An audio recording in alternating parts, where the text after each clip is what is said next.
Aujourd'hui, nous allons voir le cours sur les équations de droite. L'équation de droite, qu'est-ce que c'est? Lorsqu'on parle d'une équation de droite, ce qu'il faut savoir, c'est qu'une équation de droite là s'écrit toujours sous la forme d'un couple. Ça veut dire par exemple sous la forme de x, sous la forme de x, y. Lorsque vous avez une équation, cette équation là va respecter toujours la forme de x et de y. Par exemple, la forme normale d'une équation que moi j'appelle l'équation normale, la forme normale d'une équation de droite, qu'est-ce que ça s'écrit sous la forme de ax plus by plus c égale à 0. Quand vous avez une équation de ce genre-là, alors il s'agit d'une équation de quoi? D'une équation de droite. Je précise que vous allez constater que il existe le x simplement à la puissance 1 et puis le y. Lorsque vous avez ce genre d'équation là, alors il s'agit bien de quoi? D'une équation de droite. Je vais prendre un exemple. Si j'ai x plus 2y plus 7 égale à 0, ça, on appelle ça une équation de droite. Donc, ça, vu que dans cette équation-là, il existe une égalité, et puis en plus de cela, le x, il existe le x et le y. Alors, nous sommes bel et bien dans quoi? Dans une équation de droite. Je vais prendre un autre exemple. Ça aussi, si j'ai 3x plus 7y égale à 0, est-ce que c'est une équation de droite? Oui, bien sûr, c'est une équation de droite parce que ici, le x, il existe le x et le y. Et en plus de cela, il existe l'égalité. Alors, nous sommes sûrs que quoi? Que c'est une équation de droite. Je vais prendre un autre exemple. Supposons que j'ai ça maintenant. Voici un autre exemple. J'ai x au carré plus 3y plus 7 égale à 0. Ça, est-ce que c'est une équation de droite? Non, ce n'est pas une équation de droite, bien évidemment, parce que ici, le x est au carré. Dans une équation de droite, ce qu'il faut constater, la première remarque, c'est que le x là doit être seul comme ça, de ce genre. X seul, avec le y seul. Voilà. Bon, ici, on enlève le carré là. Automatiquement, nous, on se retrouve directement dans quoi? Dans une équation de droite. C'est ce qu'on appelle une équation de droite. Et dans un exercice, donc quand vous avez une équation de droite, vous allez constater que ça s'écrit toujours sous cette forme-là. Et cette forme-là, on l'appelle la forme normale. J'ai décidé de l'appeler la forme normale. Quand vous avez ça, nous tous nous sommes d'accord que ici c'est une équation de droite. Dans une équation de droite là, cette écriture de l'équation de droite là, on l'appelle ça l'équation normale. L'équation. Certains l'appellent l'équation de droite tout simplement. Mais moi j'ai décidé de l'appeler pour faire la différence entre l'équation réduite et l'équation normale. L'équation, donc on va prendre un exemple. Donc nous, ici, je prends cette équation là. J'ai x plus 2y plus 3 égale à 0. Ça, on appelle ça une équation de droite. Et cette équation de droite qui est là, cette équation de droite là qui est là, c'est la forme normale. Il s'agit de la forme normale ici. Ça, on appelle ça tout simplement une équation de droite. Maintenant, on peut décider de décrire cette équation-là sous sa forme réduite. Ils vont te dire, par exemple, de l'écrire sous sa forme réduite. Pour écrire cette équation-là sous sa forme réduite-là, qu'est-ce qu'il faut donc faire? Il faut isoler à tout prix le y.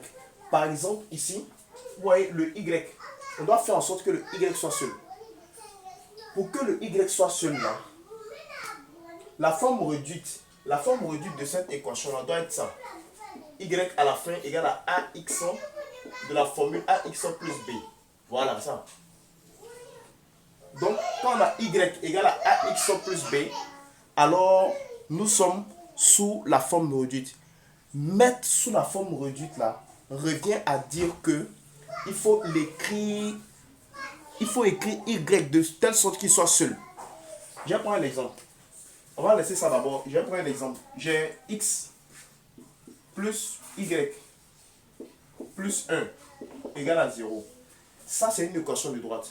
Et dans l'équation de droite, là, je vais l'écrire sous la forme réduite. Pour l'écrire sous la forme réduite, là, c'est simple. Je vais isoler le x. Donc, je vais faire passer tous les autres éléments de l'autre côté de l'égalité. Donc, comme ça, je vais laisser le y seul, ici.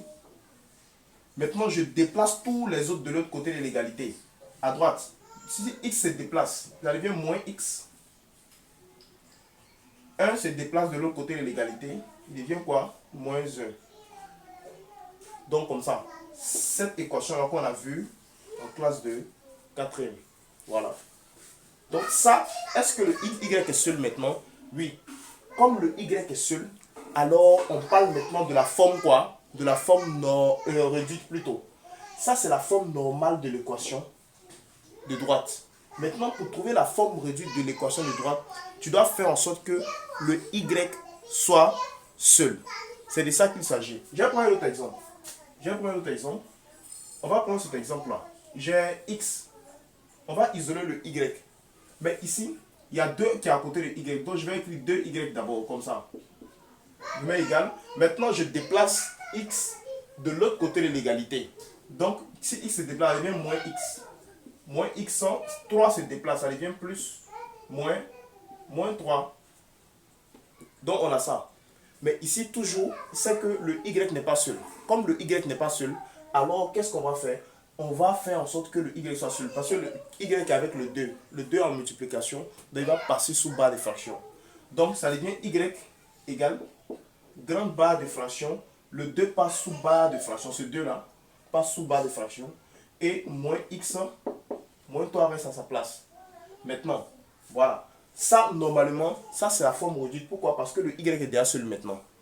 Mais on peut décider de l'isoler, de séparer les deux. Cette écriture-là. Si par exemple, j'ai 5 plus 3 sur 2 comme ça, c'est un exemple. Je veux les scinder, je veux les séparer.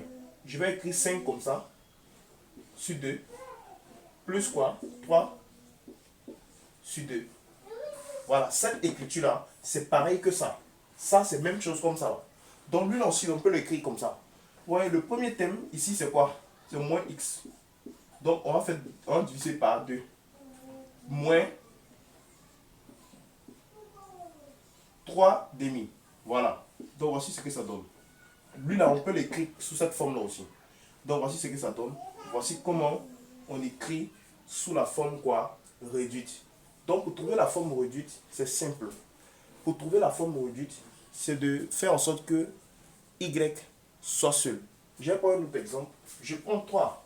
Je vais prendre cette fois-ci 3x moins y plus y plutôt moins 7 égale à 2. Bon, égal à 0. Je mets 0. Ça, on appelle ça la forme quoi? La forme normale. Et de l'équation de droite, bien sûr. La forme normale de l'équation de droite, on peut l'écrire sous la forme réduite. Pour l'écrire sous la forme réduite, là, on va l'écrire, on va réduire, on va isoler le y. On va faire en sorte que le y soit seul. Pour que le y soit seul, on écrit y. Y est déjà, il n'est pas avec un élément. Donc on l'écrit comme ça. On fait passer tous les autres de l'autre côté de l'égalité, qui donne quoi? 3x, moins 3x plus tôt. Et 7 passe de l'autre côté. 7 était moins. Quand il passe de l'autre côté, il devient plus. Donc, un plus quoi? Plus 7. Donc, ici, est-ce que le y est seul? Oui. Comme le y est seul, alors quoi? Alors, c'est là, il s'agit bel et bien de la forme quoi? De la forme réduite. Voilà. Et, je vais préciser quelque chose. Je tiens à préciser quelque chose. Lors de la forme réduite, vous voyez, la forme réduite respecte cette formule-là. La formule qui dit quoi? Y égale à AX plus B. Y égale à AX plus B là. Quand on écrit une équation qui était normale sous la forme réduite maintenant là, alors quoi? Alors le A, lui qui est à côté de X là, lui qui est à côté de X, on l'appelle le coefficient directeur. Lui qui est à côté de X, qu'on va appeler A, est appelé le coefficient directeur et le B est appelé quoi? L'ordonnée à l'origine. Donc, ici par exemple, on était sous la forme réduite. Voici l'exemple. On a fait un autre exemple. Voici ça, c'était sous la forme normale. On a essayé d'écrire sous la forme quoi? Réduite. On était sous la forme normale. On a essayé de faire sous la forme réduite. On a fait juste d'étape en étape jusqu'à trouver la forme réduite. Maintenant, quand on a trouvé la forme réduite là, qu'est-ce qu'il faut donc faire? On va chercher le quoi? Le A. On va vérifier ici qui est le A ici. Bon, on va prendre ce cas-là pour simplifier d'abord. On allait sous la forme normale. Voici la forme normale qui est là. Et lorsqu'on est la forme normale, voici la forme réduite. On a trouvé la forme réduite. Maintenant, la forme réduite, là, à partir de la forme réduite, lui qui est à côté de x là, quand on trouve la forme réduite, lui qui est à côté de x là, on l'appelle comment? Le coefficient directeur. Qui est à côté de x ici? C'est moins 3. Donc A va être égal à moins 3. A égale à quoi? Moins 3. Le A là, on l'appelle le coefficient directeur de la droite, de cette équation de droite. Cette équation de droite là. Le A est appelé le coefficient directeur. Je vais prendre un autre exemple. Supposons que j'ai fait un exercice et j'ai trouvé y égale à 3 égale à 2x plus 7 par exemple. Donc ici le y est seul. Comme le y est seul là, alors quoi? On est bien, c'est la forme réduite. Voilà. Mais ici dans la forme réduite là, à côté de x là, lui qui est toujours à côté de x là, c'est quoi? C'est le coefficient directeur. Donc le coefficient directeur c'est quoi ici? Le coefficient directeur c'est A. Voilà. Donc ici 2. Donc on va dire que voici le coefficient directeur qui fait 2. C'est de ça qu'il s'agit. Et voici, à la prochaine.